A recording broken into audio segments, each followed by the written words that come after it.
तर तिसरं एक्झाम्पल काय आहे?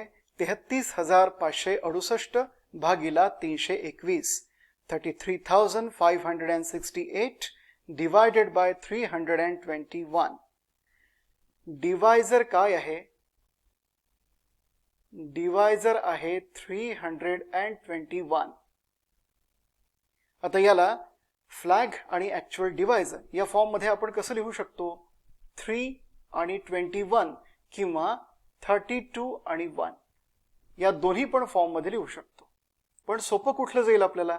हा जो पहिला फॉर्म आहे या फॉर्म मध्ये ऍक्च्युअल डिवायझर आणि फ्लॅग जर लिहिला तर आपल्याला डिव्हिजन सोपं जाईल, कारण ऍक्च्युअल डिवायझर आहे 3 आणि इथे ऍक्च्युअल डिवायझर 32. 32 चा मल्टिप्लिकेशन टेबल कोणाला माहिती नसतो किंवा 32 वापरून डिव्हिजन करणं हे कठीण आहे. त्यामुळे आपण 3 ला करू ऍक्च्युअल डिवायझर आणि 21 ला करू फ्लॅग. तर लिहूया आपण इथे.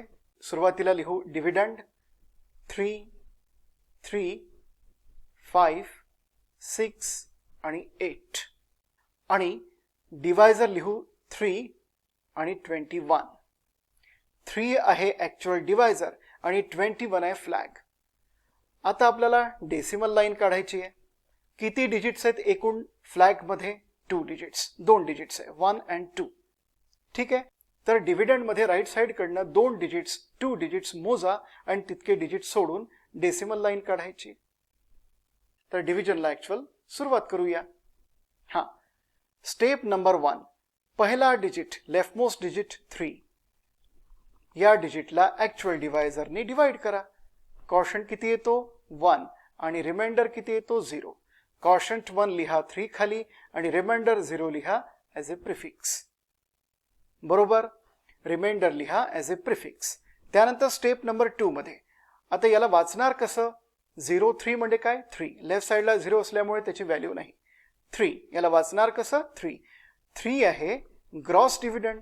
या ग्रॉस डिव्हिडंड मधून तुम्ही फ्लॅग डिजिट आणि लास्ट 2 कॉशन डिजिट्सचा क्रॉस प्रॉडक्ट सबट्रॅक्ट करा, वजा करा. सो 21, 2 आणि 1 आणि लास्ट 2 कॉशन डिजिट्स काय? 0 आणि 1. आपल्याजवळ एकच कॉशन डिजिट आहे पण आपल्याला लास्ट 2 कॉशन डिजिट्स हवे आहेत, म्हणून लेफ्ट साइडला आपण एक 0 सपोज केलेला आहे, म्हणून आपण इथे 0 लिहिला. ठीक आहे. यांचा क्रॉस प्रॉडक्ट 3 मधून सबट्रॅक्ट करा. सो 3 मायनस 0 इंटू 1 0 आणि 2 इंटू 1 2 म्हणजे 3 minus 2 is equal to 1. So net dividend आहे 1, पॉझिटिव्ह 1. हरकत नाही, पॉझिटिव्ह येणं महत्वाचं आहे. 0 आला तरी चालेल पण नेट डिव्हिडंड निगेटिव्ह नको.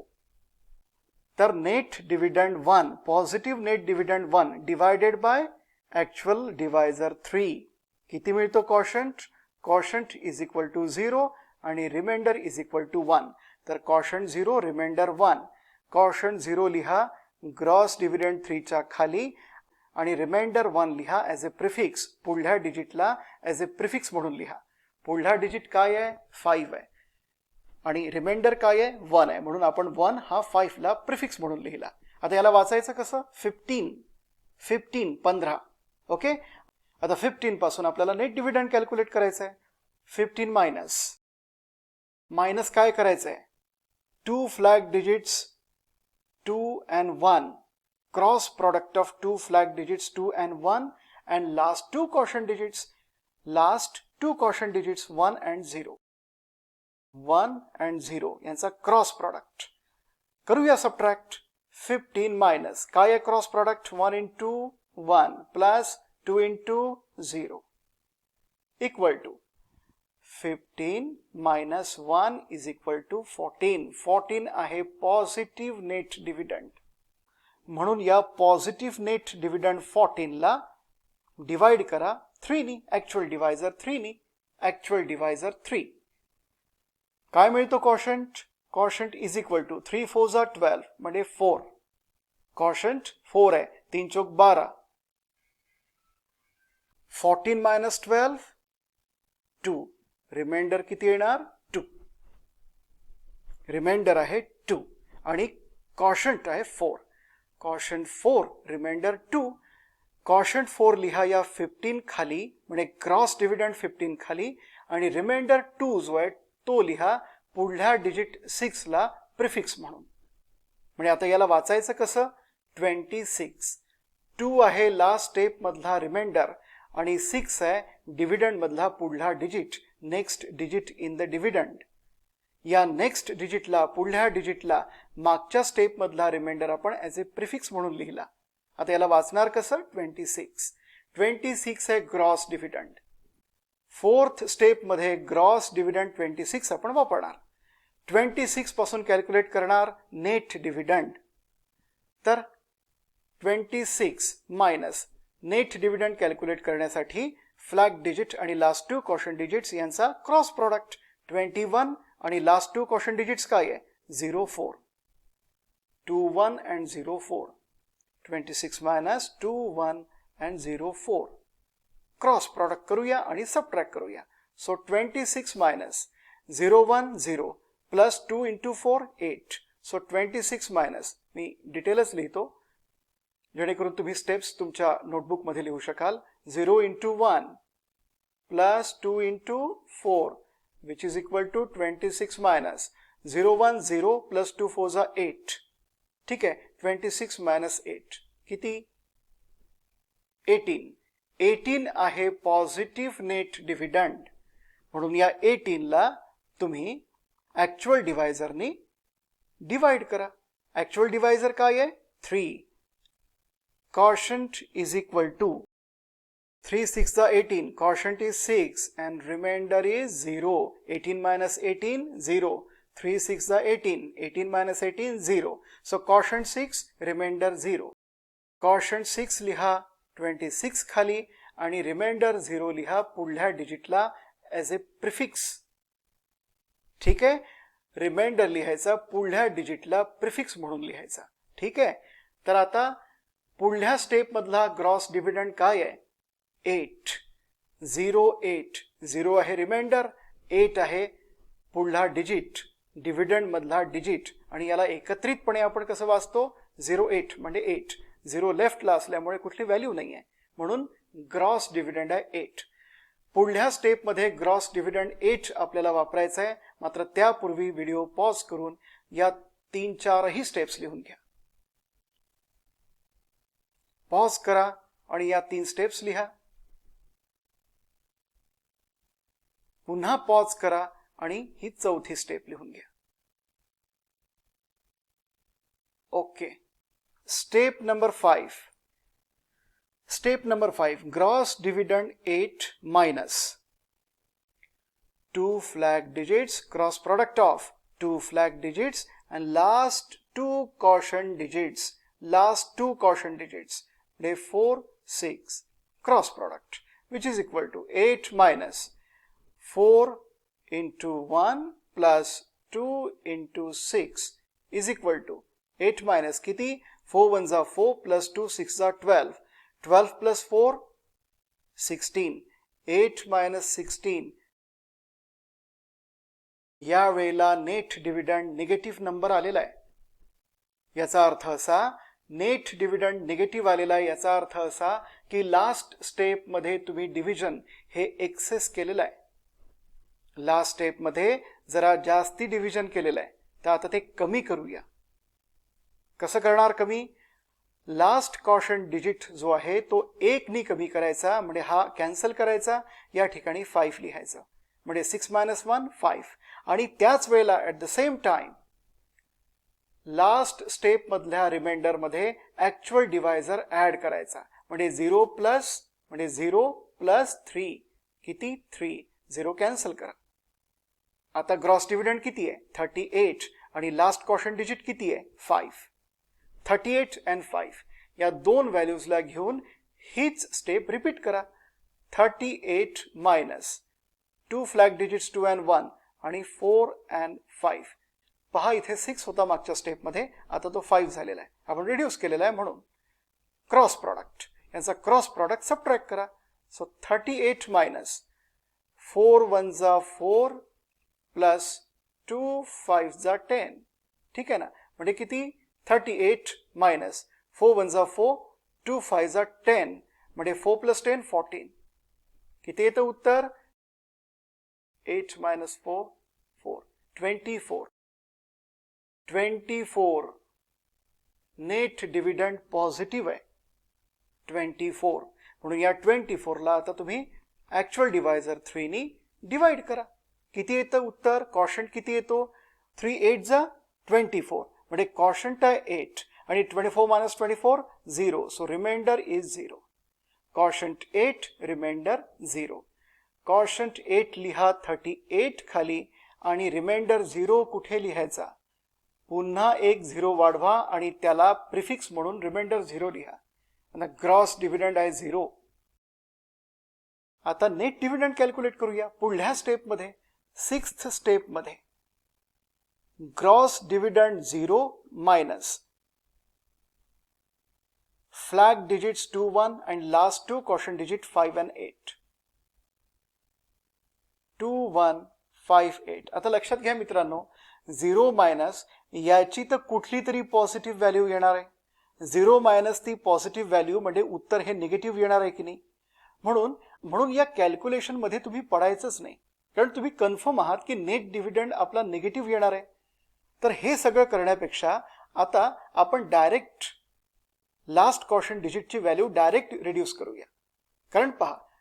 कारण डिव्हिजन वेगवान होण्यासाठी या स्टेप्स तुम्हाला जंप कराव्या लागतील. जेव्हा तुम्ही कन्फर्म असाल तेव्हाच तुम्ही जंप करू शकाल ऑफकोर्स, पण तुम्ही कन्फर्म आहात यावेळेला, त्यामुळे तुम्ही ही स्टेप अवॉइड करू शकता. बरोबर आहे, कारण 0 मायनस यांचा क्रॉस प्रॉडक्ट कुठली तरी पॉझिटिव्ह व्हॅल्यू येणार आहे. 0 minus any positive value is equal to negative value. म्हणून ही स्टेप तुम्ही न करता डायरेक्ट लास्ट कॉशन डिजिट 1 ने रिड्यूस करा. म्हणजे 8 मायनस 1 7 आणि त्याच वेळेला रिमाइंडर मध्ये ॲक्च्युअल डिवायझर ऍड करा. So 0 plus 3 3. आता ग्रॉस डिव्हिडंड आहे 30 आणि लास्ट कॉशन डिजिट आहे 7. आता ही स्टेप रिपीट करूया. काय होईल? 0 मायनस फ्लॅग डिजिट 2 1 आणि लास्ट कॉशन डिजिट 5 and 7. 8 होता, आता आपण तो 7 केला. ठीक आहे, यांचा cross product I am sorry इथे 30 आहे. ठीक आहे, 30 ग्रॉस डिव्हिडंड 30. पहा, कन्फर्म करा. 30 ग्रॉस डिव्हिडंड 30. नवीन gross dividend 30 minus cross product of 2 flag digits and last 2 quotient digits, आणि हा जो आहे तो नवीन कॉशन डिजिट आहे, which is equal to 30 minus 5 into 1 plus 2 into 7, which is equal to 30 minus 5, 2 7s are 14, 14 plus 5 19. आता 30 minus 19 किती? 11. Positive 11.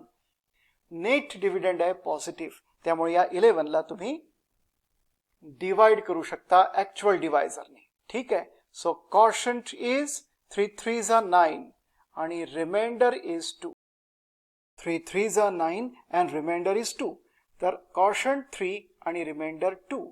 quotient 3 लिहा 30 च्या खाली आणि remainder 2 लिहिण्यासाठी आणखीन एक 0 वाढवा आणि त्याला प्रिफिक्स म्हणून remainder 2 लिहा. ग्रॉस डिव्हिडंड आहे 20. जनरली आपण 3 डेसिमल पॉइंट्स पर्यंत आन्सर काढतो आणि आपले 3 डेसिमल पॉइंट्स आलेले आहेत. मात्र हा जो 3rd डेसिमल पॉइंट आहे त्याची व्हॅल्यू आपल्याला कन्फर्म करायची आहे, आणि ती करण्यासाठी या ग्रॉस डिव्हिडंड पासून पॉझिटिव्ह नेट डिव्हिडंड आपल्याला कॅल्क्युलेट करायचा आहे. एकदाचा का तो पॉझिटिव्ह नेट डिव्हिडंड आला की याची व्हॅल्यू, या लास्ट कॉशन डिजिटची व्हॅल्यू कन्फर्म होईल. बरोबर, म्हणून या 20 पासून आपण नेट डिव्हिडंड कॅल्क्युलेट करूया, positive net dividend. Okay, so 20. पुढल्या स्टेपमध्ये 7th step, gross dividend 20 minus cross product of flag digits आणि लास्ट 2 कॉशन डिजिट्स काय आहेत? 7 and 3. 7 and 3 यांचा क्रॉस प्रॉडक्ट 20 मधून तुम्ही सबट्रॅक्ट करा. So 20 minus 7 into 1 plus 2 into 3 किती येतात? 20 मायनस 7 1 जा 7, 2 3 जा 6, 7 plus 6 13 is equal to 20 minus 13 किती? 7. म्हणजे नेट डिव्हिडंड पॉझिटिव्ह आहे. नेट डिव्हिडंड पॉझिटिव्ह आहे, त्यामुळे आपल्याला इथे थांबायला हरकत नाही. नेट डिव्हिडंड पॉझिटिव्ह आलेला आहे, त्यामुळे हा जो लास्ट कॉशन डिजिट 3 आहे त्याची करेक्ट व्हॅल्यू ही कन्फर्म झालेली आहे. बरोबर. त्यामुळे आता आपण फायनल आन्सर लिहूया. काय आहे फायनल आन्सर? हा, लेफ्ट साइडकडनं लिहायला सुरुवात करायची आहे. 104. डेसिमल लाईनच्या ठिकाणी डेसिमल पॉइंट द्यायचा असतो आणि त्यानंतर हे जे डेसिमल डिजिट्स आहे ते जसेच्या तसे लिहायचे असतात. 573 हे आहे फायनल आन्सर. महत्वाची गोष्ट म्हणजे व्हिडिओ पॉज करा आणि या स्टेप्स तुम्ही लिहून घ्या. व्हिडिओ पॉज करा, ही 5वी स्टेप लिहा. व्हिडिओ पॉज करा आणि 6वी आणि 7वी स्टेप लिहा. स्टेप्स इन डिटेल तुमच्या नोटबुक मध्ये लिहिलेल्या असणे आवश्यक आहे. तर मित्रांनो, आपल्या कोर्समध्ये आपण ध्वजांक डिव्हिजन हे 3 डिजिट्स डिवायझर पर्यंत शिकणार होतो, जे आपण आता शिकलेलो आहे आणि त्याची पुरेशा प्रमाणामध्ये आपण प्रॅक्टिस पण केलेली आहे, म्हणजे पुरेसे एक्झाम्पल्स घेतलेले आहेत. तर मला खात्री आहे की हे डिव्हिजन तुम्हाला पूर्णपणे कळलेलं आहे आणि मला जाणीव आहे भरपूर प्रॅक्टिस केल्याने या डिव्हिजन वरती मास्टरी येईल, तुमची कमांड येईल, पण भरपूर प्रॅक्टिस लागेल याला. आपल्याच मताने कुठलाही 3 डिजिट्स डिवायझर घ्या आणि आपल्याच मताने कुठलाही डिव्हिडंड घ्या. कॅल्क्युलेटर वरती त्याचा आन्सर तुम्ही कॅल्क्युलेट करू शकता आणि तुमचा आलेला आन्सर आणि कॅल्क्युलेटर मधला आन्सर हे टॅली करून पहा. पॉइंट टू पॉइंट टॅली करा. हे डिव्हिजन इतकं एक्सलंट आहे की एकाही पॉइंटचा फरक पडणार नाही, इन्क्लुडिंग डेसिमल पॉइंट्स. आणि अतिशय महत्वाची गोष्ट, जिथे तुम्हाला थांबायचं आहे म्हणजे 3 डिजिट्स नंतर, डेसिमल पार्ट मधल्या 3 डिजिट्स नंतर जर तुम्हाला थांबायचं असेल तर 3रा डिजिट म्हणजे लास्ट डिजिट लिहिल्यानंतर त्याच्या पुढल्या स्टेपमध्ये जो ग्रॉस डिव्हिडंड येणार त्यापासून तुम्ही नेट डिव्हिडंड म्हणजे त्यामधून जो आपण क्रॉस प्रॉडक्ट सबट्रॅक्ट करून नेट डिव्हिडंड कॅल्क्युलेट करतो, तो net dividend positive net dividend येईपर्यंत कॅल्क्युलेट करा. आणि एकदाचा का तो पॉझिटिव्ह नेट डिव्हिडंड कॅल्क्युलेट झाला की तुमचं डिव्हिजन संपलं. डिव्हिजन थांबवा आणि तुमचं उत्तर लिहून घ्या, कारण त्याचा अर्थ असा होतो की पॉझिटिव्ह नेट डिव्हिडंड आल्यानंतर लास्ट कॉशन डिजिट जो असतो त्याची करेक्ट व्हॅल्यू ही कन्फर्म होते. उदंड प्रॅक्टिस करा, खूप प्रॅक्टिस लागते. जास्तीत जास्त कॅल्क्युलेशन्स हे मेंटली करा. ओके, सो पुढल्या व्हिडिओमध्ये पुढला टॉपिक पाहूया.